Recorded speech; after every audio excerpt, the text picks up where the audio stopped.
मध्य प्रदेश के धार जिले में स्थित ऐतिहासिक भोजशाला परिसर को लेकर सुप्रीम कोर्ट ने एक महत्वपूर्ण फैसला सुनाया है। अदालत ने पूजा और नमाज दोनों के लिए समय और स्थान निर्धारित कर दिया है। वहीं अब इस फैसले के आने पर हिंदू संगठन अपनी राय रख रहे हैं, तो वहीं कलेक्टर ने शांति की अपील की है। देखिए यह खास रिपोर्ट। धार के ऐतिहासिक भोजशाला को लेकर वर्षों से चला आ रहा विवाद एक बार फिर देश की सबसे बड़ी अदालत सुप्रीम कोर्ट आया है। 23 जनवरी को बसंत पंचमी और जुम्मे की नमाज एक ही दिन होने के कारण पैदा हुए तनाव के बीच अदालत ने एक बीच का रास्ता निकालते हुए ऐतिहासिक फैसला सुनाया। मैंने इसीलिए आप लोगों से मुखातिब होना ज़रूरी समझा कि कोर्ट में जो अभी सुनवाई हुई है और उसके बाद से न्यूज़ रिपोर्ट्स में बहुत सी न्यूज़ रिपोर्ट्स तुरंत में ऑनलाइन पब्लिश हो रही हैं। मेरा सभी मीडिया ग्रुप से भी ये आग्रह रहेगा और हमारे जो आमजन यहाँ नागरिक हैं उनसे भी आग्रह रहेगा कि अपने स्तर पे कोर्ट में हुई सुनवाई का इंटरप्रिटेशन या उसका जो अर्थ निकालने का कृपया प्रयास ना करें, क्योंकि आपके द्वारा बोली गई कोई भी एक चीज़, एक लाइन हो सकता है विरोधाभासी हो।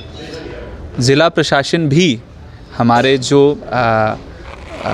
अभिभाषक वहाँ पे मौजूद हैं उनसे विचार विमर्श करके जब लिखित रूप से आदेश ऐसे मामलों में जब जारी होता है आधिकारिक रूप से, वो हमें मिलेगा।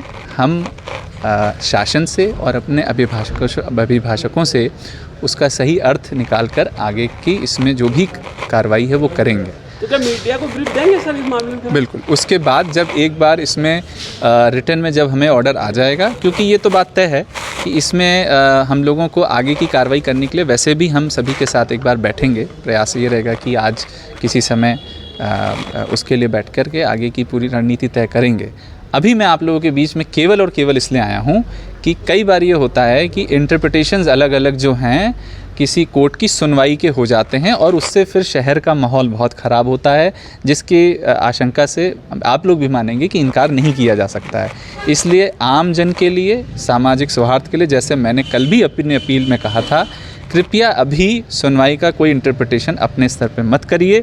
लिखित रूप में आदेश आ जाने के बाद हम आधिकारिक रूप से, व्यवस्थित रूप से उस बात को प्रकाश में लाएंगे कि आगे की बहुत सी चीज़ें। इतनी चीज़ तो मैं बता सकता हूं कि उसमें पृथक पृथक स्थानों की बात सुनवाई में की गई है, सेपरेट पृथक रास्तों की बात की गई है। इसीलिए मैं कह रहा हूं कि उससे केवल ये अर्थ निकालना ठीक नहीं रहेगा।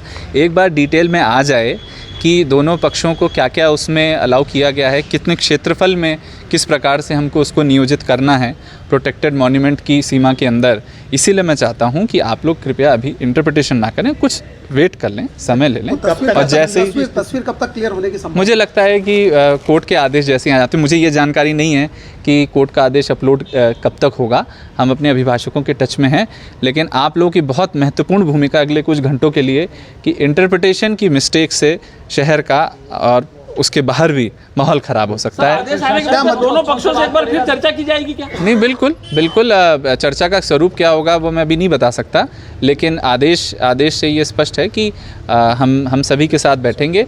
पहले ये बिल्कुल स्पष्ट मैं कर दूं कि सुनवाई में ये बिल्कुल निकल कर आया है कि कानून व्यवस्था के हिसाब से ही व्यवस्था बनाई जानी है, ऐसी ही व्यवस्था बनाई जानी है जिससे कानून व्यवस्था भंग ना हो। तो वो हमारा मूलभूत ऑब्जेक्टिव रहेगा। हमारी किसी भी बनाई गई व्यवस्था का एक ऑब्जेक्टिव ये कि कानून व्यवस्था भंग नहीं होनी चाहिए। सर, जिला प्रशासन मध्य प्रदेश शासन के द्वारा नियुक्त किसी एडवोकेट के संपर्क में है या सुप्रीम कोर्ट के लॉयर्स के सीधे संपर्क में? नहीं, ज़िला प्रशासन शासन का अंग होता है और ज़िला इस केस में जो रिस्पोंडेंट्स हैं उसमें मध्य प्रदेश शासन, ASI, ज़िला कलेक्टर, ज़िला SP, ये सब इस केस के रिस्पोंडेंट हैं। अगर आप आज के केस की बात कर रहे हैं, और सभी की ओर से संयुक्त रूप से हमारे जो अभिभाषक हैं, केंद्र सरकार से एडिशनल सॉलिसिटर जनरल और हमारे राज्य सरकार से एडिशनल एडवोकेट जनरल, ये सब लोग वहाँ मौजूद थे। तो ये कहा जा सकता है कि अभिभाषक जो होते हैं शासन की को रिप्रेजेंट करते हैं। कोई बढ़ाए और घटाए जाने का प्रश्न नहीं है। हमारी व्यवस्था जिस प्रकार से बनाई गई है हम उसी प्रकार से तैयारी कर रहे हैं। बट आप सब लोगों को पता है कि सोशल मीडिया और फॉरवर्डेड मैसेजेस का क्या दुरुपयोग हो सकता है ऐसे अवसर पे। इसीलिए इस समय तो तुरंत मैं आप लोगों से इसलिए मैं मुखातिब होने आया कि इस पे विशेष ध्यान रखें, इंटरप्रिटेशन कृपया ना करें। यही बात अभी रखी जाए कि जब लिखित रूप में जब आदेश आ जाएगा उसके बाद इसके बारे में सभी पक्षों के साथ बैठ करके इसका इंटरप्रिटेशन करके आगे की कार्रवाई की। नहीं, ऐसे नहीं होता है। लाइव स्ट्रीमिंग और आदेश एक चीज़ नहीं होते हैं, और यदि आदेश आने में उसमें कोई विलम्ब होता है तो हमारे अभिभाषक से हम लिखित रूप में या जानकारी प्राप्त करके उसका इंटरप्रिटेशन पहले ही हम उसको ले लेते हैं। बट इसमें बिल्कुल भी संदेह मत रखिए कि कोर्ट के आदेश हमेशा अपलोड होते हैं, जारी होते हैं, वो डिक्टेशन के बाद वो जारी होते हैं, इसलिए आप कोर्ट की भी अवमानना हो जाएगी।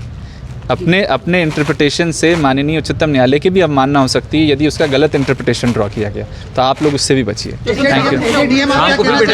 वहीं अब इस फैसले के आने पर हिंदू संगठनों ने अपनी राय रखी है। देखिए, हिंदू समाज पिछले 2003, 2006, 2013, 2016 में जिस प्रकार अपमानित होकर अपनी माँ की पूजा पूरी नहीं कर पाया था, उसी को ध्यान में रखते हुए हिंदू समाज ने इस बार अखंड पूजा का संकल्प लिया था, और इसी के लिए पूरे समाज का जनजागरण भी किया हमने। माँ भगवती ने बुद्धि दी, और इस आज जो आदेश हुआ है, निश्चित ही अखंड पूजा के लिए हिंदू समाज के लिए रास्ता प्रशस्त हुआ है। हम इस आदेश का स्वागत करते हैं। सूर्योदय से सूर्यास्त तक पूजा अखंड होगी, यह आदेश हुआ है, इसलिए दिन भर हिंदू समाज आए और माँ की गौरव की पुनः स्थापना के लिए अपनी आहुति दे, और शाम को पूर्णाहुति के साथ अपनी पूजा पूरी करे। उन्होंने कहा है कि परिसर में अन्य स्थान पर इनकी व्यवस्था की जाए, दोनों के रास्ते अलग अलग हो, तो एक मकान में आंगन भी होता है और बाड़ा भी होता है। इस परिसर में अवैध जगह है जहाँ पर प्रतिदिन नमाज पढ़ते हैं, मस्जिद दरगाह के यहाँ पर, वहाँ प्रशासन व्यवस्था करे। हिंदू समाज ने जो अखंड पूजा का संकल्प लिया है, वो तो अपनी अखंड पूजा का आदेश भी हुआ है, इसलिए माँ अपना अखंड पूजा करेगा।